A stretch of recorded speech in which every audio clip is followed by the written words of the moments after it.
makakahuli ka na ng mga isda. So ito yung tinatawag again na pasarag. Ito nga pala guys yung tinatawag na pasarag. Yung pasarag ay yung ginagawa ng mga locals na nakatira malapit sa ilog na trap para sa mga isda. Kasi tingnan nyo naman nun, doon yung current ng tubig. Nililigaw nila papunta rito yung mga isda. Meron siyang fence na ginawa kabilaan dito. Medyo mahirap tong gawin kasi maghukay pa sila and so on and so forth. Tapos lalagyan pa nila ng parang deck, hagdan.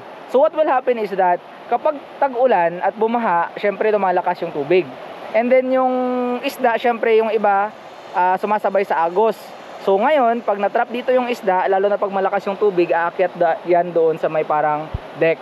And now, pag nakaakyat na sila doon, may hirapan na silang bumalik. Lalo na yung mga hindi gaanong malaking isda.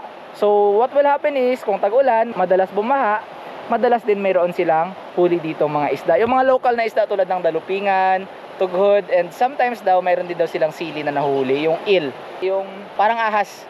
Okay? And then ayan. So ngayon naman na hindi gaanong umuulan, wala silang masyadong huli. Tapos once a year parang reset kasi ginagawa ulit nila, paulit-ulit lang.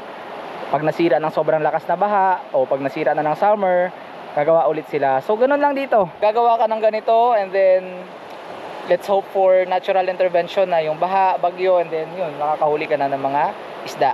So ito yung tinatawag again na pasarag. Kung anong tawag nito sa inyo hindi ko alam, pero dito sa lugar nila, again, this is pasarag.